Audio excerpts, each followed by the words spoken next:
Aquesta feina s'havia de fer no només mesurant el model original, no només aplicant amb la informàtica la geometria totalment correcta, totalment matemàtica, sinó més descobrint i investigant les regles de composició, de proporcions, que Gaudí havia utilitzat per fer els seus models.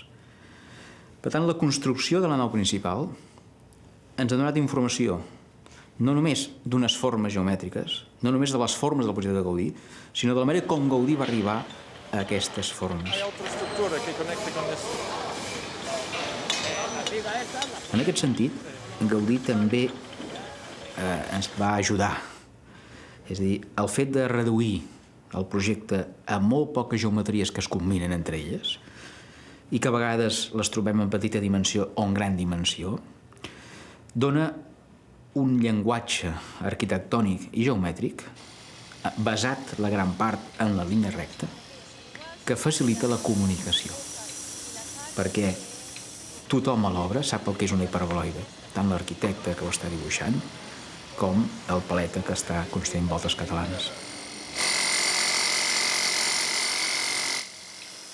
Gaudí deia que volia que el sostre de la nau central fos similar a un bosc, a les fulles de palmera que s'entrecreuen i per aquí aquests triangles de verd i daurat que es veuen que s'han fet amb vidre de Murano o amb vidre venecià són els que acaben de donar l'element decoratiu. Entremig, la llum entra a través de les lluernes, entremig d'aquest bosc i també a través d'aquests petits hiperboloides. Dins dels hiperboloides entra una llum que podríem dir que són les estrelles que es veuen a la nit.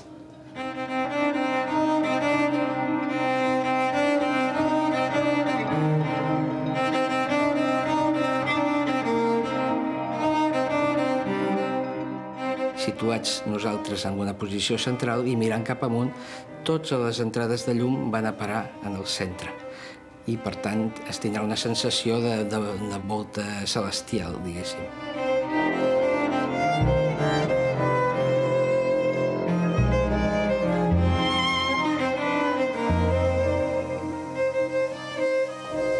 La llum és un element fonamental. Gaudí vol que els vitralls que estan més alts siguin blancs. En canvi, els que estan més baixos tinguin color, perquè d'aquesta manera evita que els vitralls alts, si fossin amb color, canviarien els colors de les voltes, que també tenen color.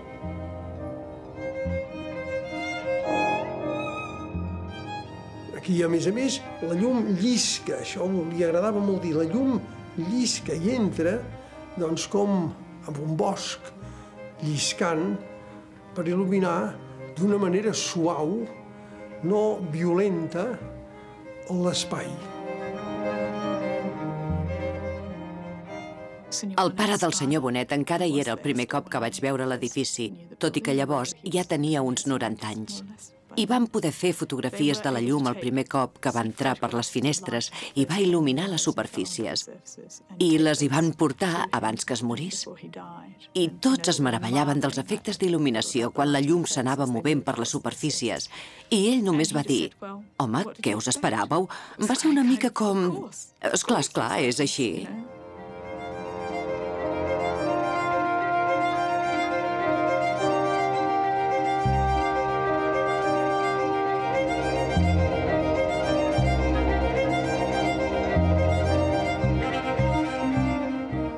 Gaudí era molt conscient de les limitacions de les grans catedrals medievals pel que fa a la manera d'entrar-hi la llum. I ell no creia que fos una qüestió ben resolta i creia que les catedrals gòtiques fallaven per culpa de la disposició estructural. Els historiadors gòtics consideren que el botarell és una solució tècnica fantàstica a un problema molt complex, però Gaudí els considerava unes crosses i els volia eliminar del tot, o sigui que, refinant completament l'estructura, va aconseguir aprofitar el millor de la fórmula espacial gòtica, però al mateix temps il·luminar-la d'una manera que era molt més rica.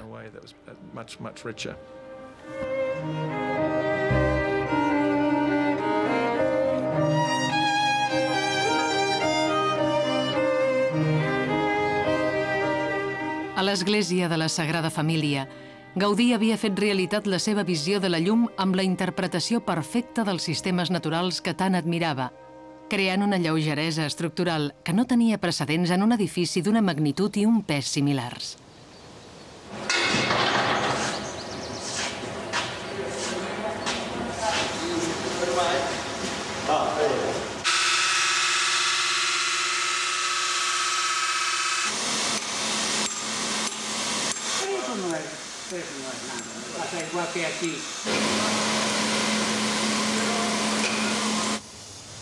Gaudí ell considerava que com tot era una obra d'art, l'obra d'art havia de tenir 4 condicions i en la pedra s'expressa molt clar amb ell. Diu que era important la forma, era important la ubicació, la mida i el color.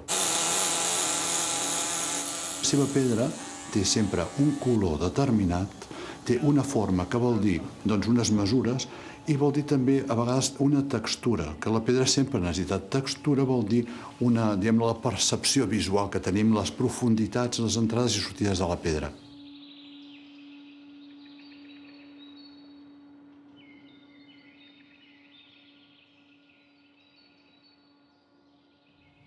Si tens la sort, com el nostre cas, que hi ha hagut el meu pare, hi ha hagut el meu oncle, hi ha hagut el meu avi, vull dir que som una gent que portem més de 100 anys treballant la pedra, sembla més fàcil.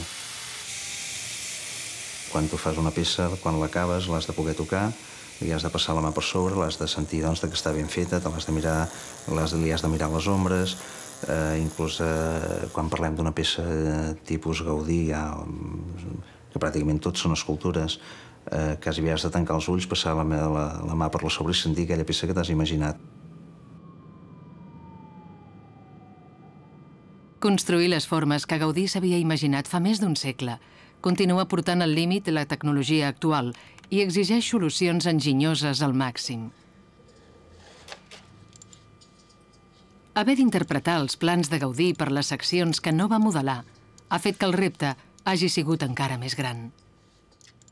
Tenim aquesta mena de procés fantàstic que és com fluid, en què podem entrar en 3 dimensions virtuals des del nostre despatx aquí a Austràlia i comunicar-nos amb en Barbany i programar les seves màquines per tallar la pedra. Això vol dir que per mi és molt participatiu, perquè literalment divideixo el meu model en pedres. Ell em diu els blocs que pot tallar a la pedrera i després els estudiem en relació amb les formes que els volem donar i enviem uns arxius